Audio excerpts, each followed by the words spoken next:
Hello students, good morning. Students, आज हम लोग हिंदी व्याकरण में संज्ञा और संज्ञा के विकार चैप्टर को पढ़ेंगे। तो सबसे पहले चैप्टर 6 संज्ञा को पढ़ते हैं। बच्चों, संज्ञा उन शब्दों को कहा जाता है जिन शब्दों से हमें किसी भी प्राणियों, वस्तुओं, स्थानों तथा भावों का नाम पता चलता हो। तो बच्चों, नीचे यहाँ दिए गए चित्रों में हम अगर वाक्यों को पढ़ेंगे तो इसमें बहुत से शब्द हैं जो किसी प्राणी, वस्तु, स्थान या भावों के नाम को बता रहे हैं। जैसे देखो, अंकिता और चारू स्वामी विवेकानंद, उसके बाद कृष्ण सुदामा, मित्रता, हामिद, मित्रों, मिठाइयाँ, खिलौने, चिमटा। तो बच्चों, वहाँ दिए गए शब्दों को यहाँ पर व्यक्ति, वस्तु, स्थान, भाव के नीचे लिखा हुआ है कि कौन सा शब्द क्या कहलाता है। जैसे अंकिता और चारू व्यक्ति है, मिठाइयाँ, खिलौने वस्तु है, मेले स्थान है, मित्रता भाव है। तो बच्चों, किसी प्राणी, वस्तु, स्थान या भाव के नाम का बोध कराने वाले शब्दों को संज्ञा कहते हैं। ओके बच्चों, अब हम संज्ञा के भेद को देखेंगे। व्यक्तिवाचक संज्ञा, जातिवाचक संज्ञा, भाववाचक संज्ञा। तो संज्ञा के मुख्य रूप से 3 भेद होते हैं। तो पहले व्यक्तिवाचक संज्ञा देखो। किसी विशेष प्राणी, वस्तु या स्थान के नाम का बोध कराने वाले शब्दों को व्यक्तिवाचक संज्ञा कहते हैं। तो उसका उदाहरण देखो, सूर्य, पृथ्वी, राज, रजनी, भारत, मलेशिया, ताजमहल आदि। तो बच्चों, ये सब किसी विशेष प्राणी या वस्तु अथवा स्थान के नाम का बोध करा रहे हैं। ओके बच्चों, अब हम दूसरा जातिवाचक संज्ञा देखेंगे। जिस संज्ञा शब्द से किसी प्राणी, वस्तु या स्थान की संपूर्ण जाति का बोध हो, वह जातिवाचक संज्ञा कहलाता है। इसके उदाहरण देखो, विद्यार्थी, देश, पर्वत, नदी, दिन आदि। तो बच्चों, ये सारे शब्द अपनी जाति का बोध करा रहे हैं। जैसे नदी समस्त नदियों का बोध करा रहा है, दिन सारे दिनों का बोध करा रहा है। अगर हम कोई एक दिन बोलेंगे, जैसे सोमवार, मंगलवार, तो वो व्यक्तिवाचक संज्ञा होगा। लेकिन अगर सिर्फ दिन बोलेंगे तो वो सारे दिन का बोध करा रहा है, अर्थात अपनी जाति का बोध करा रहा है, तो वो जातिवाचक संज्ञा होगा। अब तीसरा भेद देखो, भाववाचक संज्ञा। जो शब्द किसी व्यक्ति, वस्तु या स्थान के गुण, दोष, दशा आदि का बोध कराते हैं, वे भाववाचक संज्ञा कहलाते हैं। इसका उदाहरण देखो, उदासी, ठंडक, बुढ़ापा, बचपन, खुशी आदि। तो बच्चों, तो ये सारे शब्द हमें किसी भी व्यक्ति, वस्तु अथवा स्थान के गुण या दोष के बारे में बता रहे हैं, तो यह भाववाचक संज्ञा होगा। अब यहाँ देखो, कुछ विद्वान संज्ञा के 2 भेद और मानते हैं। एक नंबर द्रव्यवाचक संज्ञा, दूसरा समुदायवाचक संज्ञा। तो द्रव्यवाचक संज्ञा देखो, जो संज्ञा शब्द किसी धातु, द्रव्य, पदार्थ आदि का बोध कराते हैं, वे द्रव्यवाचक संज्ञा कहलाते हैं। जैसे चित्र में देखो, सोना, तेल, इसके और भी उदाहरण देखो, दूध, पानी, घी, चांदी आदि।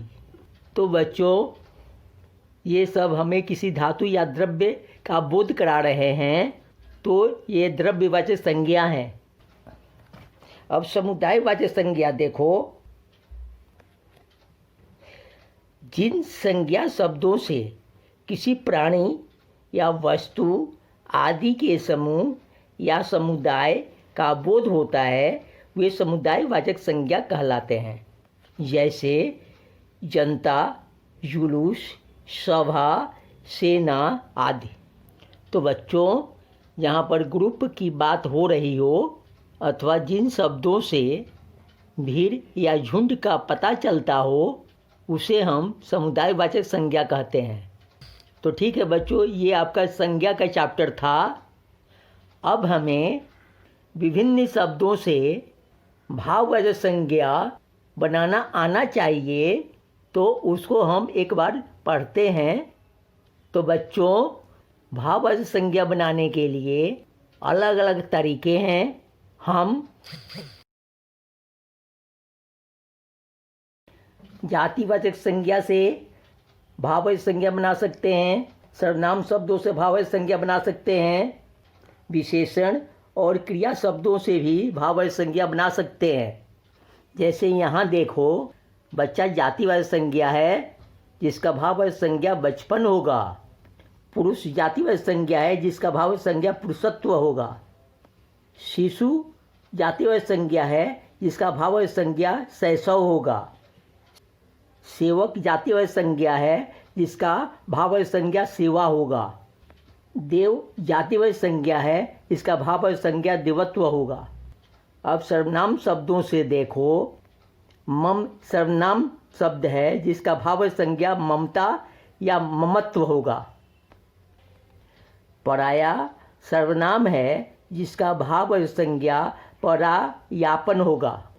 अब विशेषण शब्द देखो, ठंडा विशेषण शब्द है जिसका भाववाचक संज्ञा ठंडक होगा। प्यासा विशेषण शब्द है जिसका भाववाचक संज्ञा प्यास होगा। गोल विशेषण शब्द है जिसका भाववाचक संज्ञा गुलाई होगा। वीर विशेषण शब्द है जिसका भाववाचक संज्ञा वीरता होगा। और अब क्रिया शब्दों को देखो, रोना क्रिया शब्द है जिसका भाववाचक संज्ञा रुलाई होगा। उड़ना क्रिया शब्द है जिसका भाववाचक संज्ञा उड़ान होगा। देना क्रिया शब्द है जिसका भाववाचक संज्ञा दान होगा। और चलना क्रिया शब्द है जिसका भाववाचक संज्ञा चाल होगा। तो बच्चों इन सभी शब्दों से भाववाचक संज्ञा बनाना आप लोगों को याद करना होगा। तो आप लोग संज्ञा, संज्ञा के भेद, उसके उदाहरण और अलग अलग शब्दों से भाववाचक संज्ञा बनाना अच्छे से पढ़िए और उन्हें याद करिए।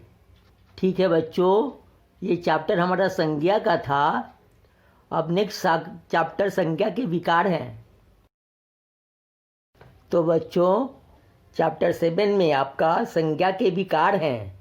हमने संज्ञा को पढ़ा, उसके जो विकार हैं उन्हें भी पढ़ना हमारे लिए व्याकरण में बहुत ज़रूरी है। तो बच्चों संज्ञा के मुख्य 3 विकार हैं। पहला लिंग है, दूसरा वचन है और तीसरा कारक। तो आज हम लिंग को पढ़ेंगे।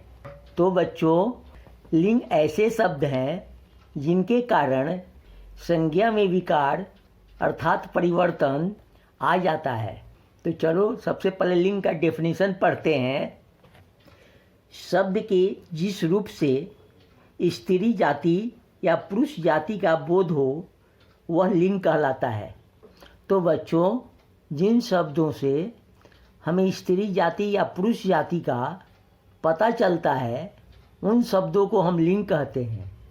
जैसे यहाँ चित्र में देखो, पहले चित्र में है मेरे माता पिता बैठे हैं, जिसमें माता स्त्रीलिंग है और पिता पुल्लिंग। और दूसरे चित्र में देखो छात्र तथा छात्रा पढ़ रहे हैं, जिसमें छात्र पुल्लिंग है और छात्रा स्त्रीलिंग। तो आशा करता हूँ बच्चों आपको समझ आया होगा। तो बच्चों यहाँ ध्यान देने वाली एक बात है, देखो लिंग बदलने पर क्रिया का रूप भी बदल जाता है। जैसे नौकर काम कर रहा है, नौकरानी काम कर रही है। बच्चों, नौकर पुल्लिंग है जिसके लिए क्रिया रहा है होगा, और नौकरानी स्त्रीलिंग है जिसके लिए क्रिया बदलकर कर रही है होगा, अर्थात रहा है चेंज होकर रही है हो जाएगा। ठीक है बच्चों, अब लिंग के भेद को देखो। लिंग के दो भेद होते हैं, पहला पुल्लिंग और दूसरा स्त्रीलिंग। पुल्लिंग पुरुष जाति का बोध कराता है और स्त्रीलिंग स्त्री जाति का। तो सबसे पहले पुल्लिंग देखो। पुरुष जाति का बोध कराने वाले शब्द पुल्लिंग कहलाते हैं, जैसे पिता, नौकर, घोड़ा आदि। बच्चों, यहाँ विशेष बातों में जो सबसे ज़रूरी है, 1 नंबर में वो देखो। जो नाम पुल्लिंग होते हैं वे इस प्रकार हैं: दिनों के नाम, महीनों के नाम, पहाड़ों के नाम, पेड़ों के नाम, इमली को छोड़कर, ग्रहों के नाम, पृथ्वी को छोड़कर, देशों के नाम, राज्यों के नाम, समुद्रों के नाम। तो बच्चों, यहाँ दिए गए सारे शब्द हमेशा पुल्लिंग ही होते हैं, तो आप लोग इनको ध्यान में रखिएगा। ठीक है बच्चों, अब हम स्त्रीलिंग को पढ़ेंगे। स्त्री जाति का बोध कराने वाले शब्द स्त्रीलिंग कहलाते हैं, जैसे दादी, सेठानी, लोमड़ी, घोड़ी आदि। बच्चों, पुल्लिंग की तरह कुछ शब्द ऐसे हैं जो हमेशा स्त्रीलिंग होते हैं।